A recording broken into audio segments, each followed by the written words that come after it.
Hablemos del 11 inicial histórico del Real Madrid. Claro que sí, esto lo hice basándome en una idea que encontré por un post en Instagram. Sin embargo, yo hice también mi búsqueda y aquí yo pondría, estos serían mis 11 jugadores que yo pondría en mi 11 histórico inicial del Real Madrid. Comenzaríamos en la portería con el tío favorito de este canal, Iker Casillas. Este señor lo ganó absolutamente todo, sobre todo que fue el capitán de los 3 títulos al hilo de la Roja de España. La Eurocopa, el Mundial, la Eurocopa, ganó Champions League, ganó Ligas y sobre todo que se me hace un caballero, sí, siempre apoyando al Real Madrid, siempre siendo fiel a los merengues, pero siendo muy deportivo y sobre todo diciendo, si no existiera el Barcelona, el Real Madrid no sería lo que es. A los dos nos benefician, los dos somos clubes grandes también porque los árbitros también se llegan a decantar por nosotros. O sea, también es muy sincero en ese aspecto y no niega lo que es el Real Madrid, pero tampoco deja de obviar las cosas que pasan con el club rival, con el Barcelona. Eso tanto como jugador como ahora que se ha retirado. La verdad es que es un portero que junto con Gigi Buffon podrían pelear por ser el mejor portero de la historia, junto con tal vez Lev Yassin, y en algunos años, ¿por qué no pensar que existan premios con su nombre? Yo creo que para la historia de España y para el Real Madrid sobre todo, pero sobre todo para España, para pensar en un premio así, es un referente totalmente.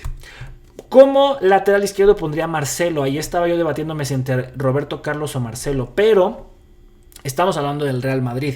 Roberto Carlos fue un gran referente como parte de los Galácticos, pero no ganó la cantidad de títulos ni fue tan importante para la consecución de tantos trofeos como lo fue Marcelo. ¿Cuántas Champions no tiene? ¿Cuántas ligas consiguió? Copas del Rey, pues alguna que otra, pero sobre todo a nivel Europa fue muy importante y también era un defensa al estilo brasileño de Roberto Carlos que se sumaba al ataque. Por el lado derecho tendremos a Carvajal, y digo lado derecho porque este señor donde lo pusieran jugaba.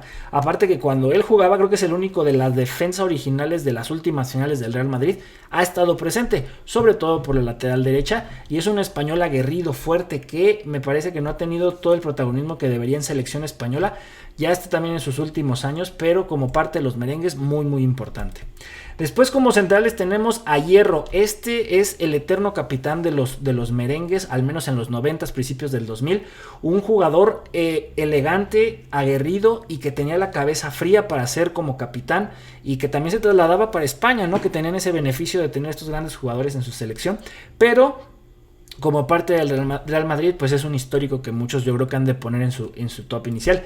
El otro, aunque no es formado en el Real Madrid, el otro central sería Sergio Ramos. Viene del Sevilla, pero se convirtió en figura y leyenda de los merengues. Con el Real Madrid también cuántas Champions no ganó, cuántas ligas, cuántas veces no defendió al Real Madrid cuando venían los clásicos contra el Barcelona. Irónicamente en algún momento fue compañero de Messi en el Paris Saint-Germain y dio gracias de que eso sucediera porque fueron duelos muy apasionados, muy fuertes, realmente se sentían los colores y disfrutaban hacerse daño el uno al otro.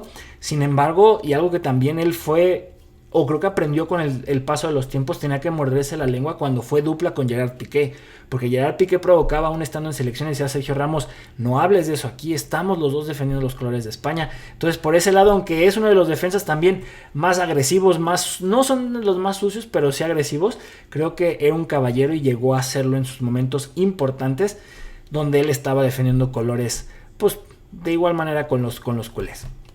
En el medio campo, aquí no hay un medio centro defensivo porque los tres que estoy poniendo son creativos y ofensivos. Comenzamos con Luka Modric, que a veces sus números parecerían no tan impresionantes como otros, pero hay un sacrificio detrás de que se consigan asistencias y goles. Y Luka Modric es eso, es un genio también, un titiritero que tal vez no tiene el número de asistencias que uno esperaría, pero sí de recuperaciones, de buscar armar el juego desde atrás, de armar los contraataques, una visión espectacular. Y cada vez que lo veo pienso en Giovanni Dos Santos. Ustedes saben que cuando hablo de Luka Modric hablo de Dos Santos porque llegaron al Tottenham igual y vean los paralelos que tuvieron sus carreras, que pues en similitud pues nomás fue esa llegada al Tottenham, porque este señor hasta subcampeón del mundo fue. Zinedine Zidane, si tenemos que hablar de magos tenemos que hablar de Zinedine Zidane y también de esa volea que tuvo en la final contra el Bayer Leverkusen, cuando ya llevan un buen rato sin ganar Champions los merengues, llegan estos primeros galácticos y consiguen una orejona muy muy valiosa. Zinedine Zidane, que no solamente es referente como jugador, también como director técnico. Después tenemos a Di Stéfano, que para la historia del Real Madrid es tal vez el jugador más importante de su historia, y es un jugador que jugaba por todas las posiciones que te puedas ocurrir, como extremo, como medio centro ofensivo, como delantero. Entonces, para incluirlo en este y darle oportunidad a otros que entraran al 11, lo puse como medio centro o medio centro ofensivo, si así lo quieren ver. Cristiano Ronaldo, ¿qué podemos decir del bicho? muy importante, sobre todo en Europa con las Champions League, la cantidad de goles, las marcas que ha puesto, que muchos esperan que Mbappé las vaya a romper. Ya rompió el de más goles en una temporada o está cerquita de romperlos, pero lo que fue Cristiano Ronaldo y en el momento en que llegó, que no fue un estarle rogando para que llegara al Real Madrid, y lo que significó como figura de los merengues, en una época donde el Barcelona dominó bastante, pero que pues Cristiano Ronaldo logró sacar la casta. Tal vez a nivel local en la liga no fue tanto como se esperaba, pero a nivel Champions, claro que sí, y es algo que presumen mucho los merengues. Antes de Cristiano Ronaldo estaba Raúl González y era el delantero de moda y un temido en Europa, que en su momento fue el máximo goleador de la Champions. Ya después hubieron muchísimos delanteros que lo superaron, pero antes de que llegara esa generación revolucionaria junto con Messi y Cristiano Ronaldo, Raúl González era el delantero más peligroso e importante. Sigue siendo uno de los máximos goleadores del club, ahí con el Real Madrid, y lo pondría como delantero centro porque era donde mejor jugaba. Y finalmente el húngaro a Puskás, un jugador que también podía jugar en varias posiciones, principalmente como delantero central, que es de las primeras grandes figuras de los merengues, parte de alguno de los primeros títulos, de la Champions League, cuando recién comenzó esta competición. Y pues muy importante también su aporte porque fueron las bases de lo que sería este gran club a lo largo de los años. Entonces así quedaría este 11 que propongo. En la portería Iker Casillas, como laterales tenemos a Marcelo y a Carvajal, en el centro tenemos a Fernando Hierro y a Sergio Ramos, en la media muchísima magia con Zinedine Zidane, Luka Modric y Di Stéfano, y en la delantera comenzaríamos por la izquierda con Cristiano Ronaldo, por la derecha con Ferenc Puskás y en el centro como número 9 a Raúl. Déjame saber en los comentarios si estás de acuerdo con este 11 inicial, quién falta, quién sobra, déjamelo saber.